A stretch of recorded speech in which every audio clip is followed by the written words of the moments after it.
Être très riche, une bénédiction ou un malheur? La question semble simple, pourtant, elle ouvre un abîme où se mêlent le désir, la liberté, la solitude et le sens même de l'existence. Car la richesse n'est jamais seulement une affaire d'argent. Elle est un rapport au monde, une manière d'habiter sa vie et de regarder les autres. La pauvreté impose des limites visibles, elle contraint les choix, réduit les horizons et fait parfois de chaque journée une lutte.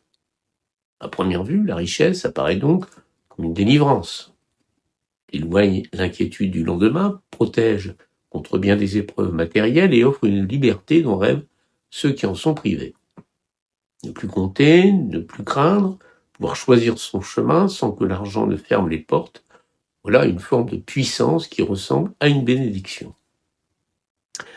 Mais les bénédictions les plus éclatantes portent parfois leur ombre. Car l'argent, lorsqu'il devient immense, modifie subtilement le regard des autres. Il attire les admirations sincères autant que les flatteries intéressées. Il devient difficile de distinguer l'affection véritable de la complaisance, l'amitié du calcul. Celui qui possède beaucoup peut finir par douter de tout. L'aime-t-on pour ce qu'il est ou pour ce qu'il possède? Ainsi naît une solitude paradoxale au cœur même de l'abondance. La richesse peut également engendrer un autre vertige, celui de l'insatiabilité. Le désir humain ressemble à l'horizon. Plus on avance, plus il recule.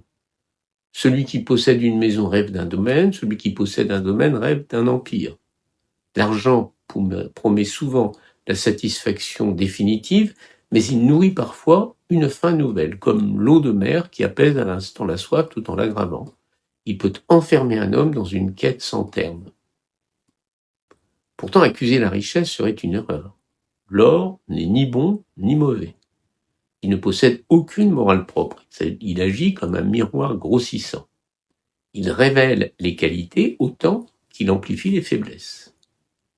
Entre les mains d'un être généreux, il devient un instrument de création, de solidarité et de transmission. Entre les mains d'un homme dominé par l'orgueil ou la peur, il devient une prison dorée. La véritable question n'est donc peut-être pas de savoir si la richesse est un malheur ou une bénédiction. Elle est de savoir si l'homme demeure maître de ce qu'il possède.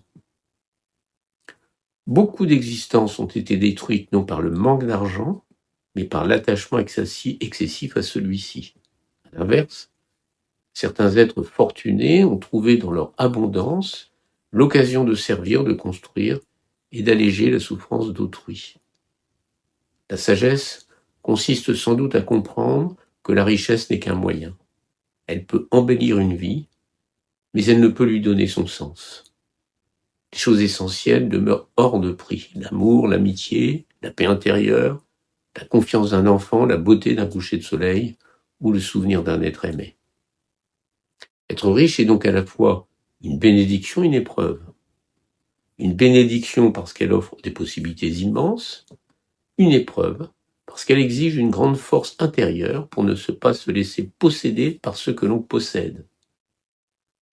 L'or éclaire le chemin, mais il ne montre jamais la destination. Celle-ci demeure cachée dans le cœur de chacun, là où aucune fortune ne peut acheter le bonheur et où aucune pauvreté ne peut empêcher l'espérance.